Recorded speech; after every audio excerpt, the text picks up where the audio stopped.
Esto es el libro de China.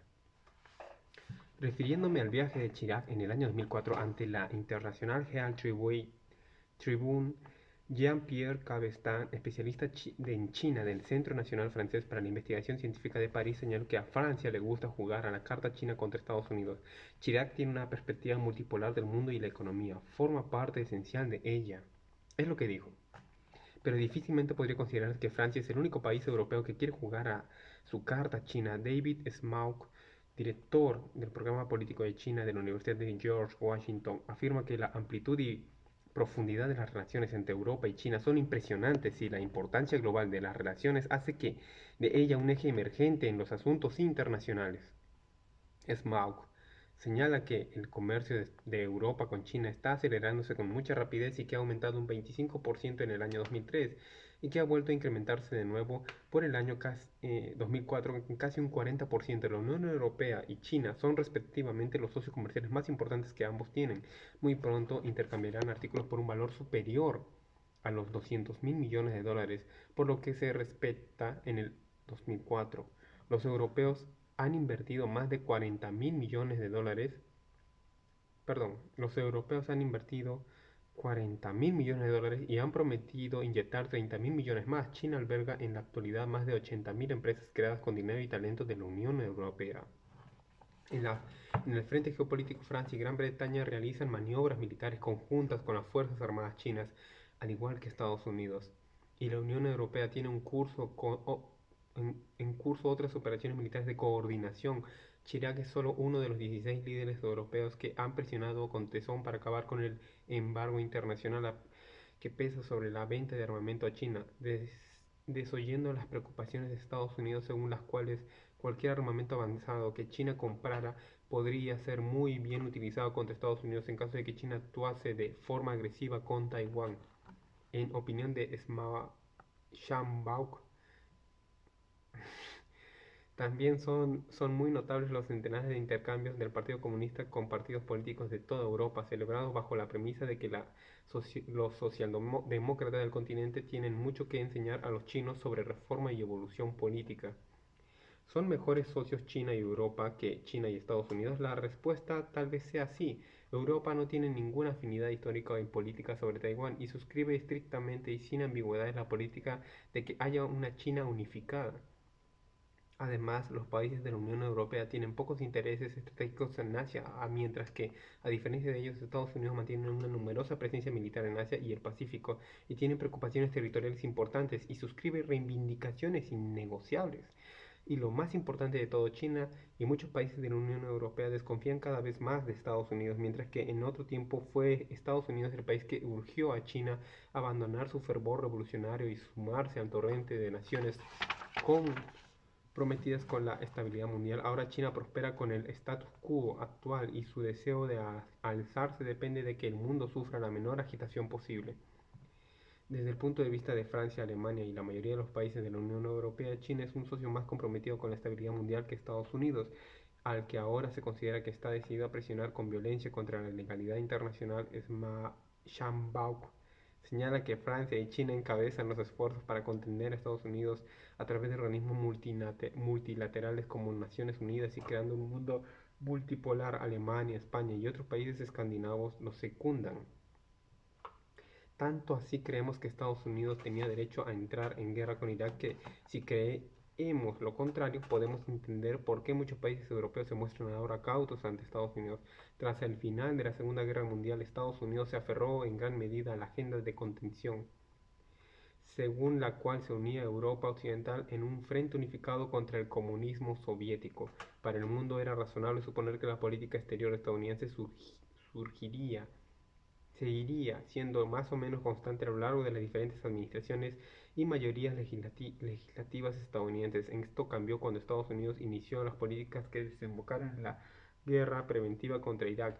El temor ante la posición estadounidense es que la senda estadounidense hacia la libertad se, des, se desbroce con el rápido despliegue de tanques, misiles y convoyes de tropas y no mediante las medidas graduales que desplegó el comunismo durante 40 años, acertada o errónea, la política exterior estadounidense ya no parece tan constante y para China y sus nuevos cercanos aliados de la Unión Europea, el eje chino-europeo representa un plan de contingencia frente a la volatilidad estadounidense.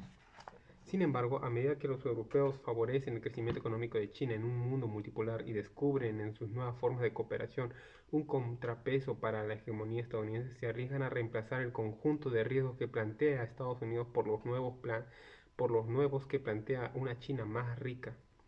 Aunque las ambiciones geopolíticas y militares a largo plazo de China escapan del alcance de este libro, este, los riesgos de enfoque europeo han quedado expuestos por los escritos de John Mearsheimer, el influyente teórico político de la Universidad de Chicago y exponente de una escuela realista de relaciones internacionales cuyo fin es conocer los extremos en los que llegan los grandes y pequeños para maximizar el poder y garantizar así su supervivencia. Habla de los grandes y pequeños estados, adoptando una larga perspectiva histórica de poder político en su libro de 2001 de Tragedy of the Grand Power Politics, que podría traducirse como la tragedia de los grandes poderes políticos. Mearsheimer sostiene que las grandes potencias buscan continuar a asegurar su predominio militar y formar formas de demostrar su fuerza ante sus rivales más allá de sus esferas de influencia. La capacidad de China para presentar un desafío militar real para Estados Unidos todavía tiene un largo camino por recorrer. Un reciente informe del Departamento de Defensa de Estados Unidos concluía que el poder militar de China no llegará siquiera a equivaler al de la diminuta Taiwán en el año 2006. Sin embargo, el rápido ascenso económico del país está transformando su ejército en una fuerza de combate más rica, mejor equipada y tecnológicamente avanzada, y también está confiriendo al país una influencia cada vez mayor a la hora de conformar sus relaciones estratégicas con otros países. La influencia pacificadora del aplastante poderío militar de Estados Unidos en el noroeste de Asia ha mantenido durante mucho tiempo el conflicto armado bajo control. A medida que China ascienda y Europa triangule, esa paz podría verse peligrosamente amenazada. China desdibuja la impronta de Estados Unidos en Asia. La relación de China en Europa es naturalmente un tema imperioso tanto para los estadounidenses como para los europeos, pero ambos colectivos deben prestar atención. Además del papel de China también en Asia, en los últimos años el gobierno chino ha afirmado que solo está interesado en la expansión pacífica, no en la dominancia regional. En noviembre de 2003, una reunión internacional celebrada en la isla turística de China de Hainan, uno de los veteranos altos cargos de la política exterior del Partido Comunista ofreció a los demás países asiáticos una perspectiva de la región ascendiendo unida, en paz y prosperidad. El tono sorprendió a algunos de los demás países que les parecía abiertamente ofensivo, ya que se hacía un eco de las similitudes pero hipócritas afirmaciones formuladas en otro tiempo por el imperialista japonés en Asia y más tarde por primera generación de ideólogos comunistas chinos. El gobierno chino, consciente del narcisismo de sus vecinos, reitera sus connotaciones pacíficas públicamente y con frecuencia. En el año 2003, China se unió a los 10 miembros de la Asociación de Naciones del Sudeste Asiático, ASEAN, en lo que se anunció que sería un tratado de amistad y cooperación y acordó una serie de procedimientos orientados a evitar la conformación militar sobre varias disputas territoriales que vienen de mucho tiempo atrás y con los países del sudeste asiático. China también acordó realizar maniobras militares conjuntas con los países de ASEAN. Los acuerdos, sin embargo, pueden servir igualmente tanto para aviar como para apagar las sospechas acerca de los objetivos últimos de China. Los acuerdos regionales de este seno de Asia, al igual que la proximidad diplomática con respecto a Europa, ayudan a China a integrarse a un proceso que de última instancia puede debilitar la impronta de Estados Unidos en la región. China tiene la máxima y mejor disposición de tocar fibras sensibles en lo que se refiere a Japón. A finales de 2004, Pekín concedió permiso a empresas prospectivas chinas para que buscaran gas natural en la zona sur del mar de la China Oriental, limítrofe con una zona económica marina de Tokio, considerada propiedad de Japón o quizá está incluida en ella. Tras reclamar la zona, Pekín solicitó con rapidez el inicio de negociaciones, con lo que enredó a Japón en una disputa que pondría a prueba la resolución política y militar de un país más pequeño y reportará además a los chinos otro elemento de propaganda político con el que avivar los sentimientos anti-japoneses. Realmente China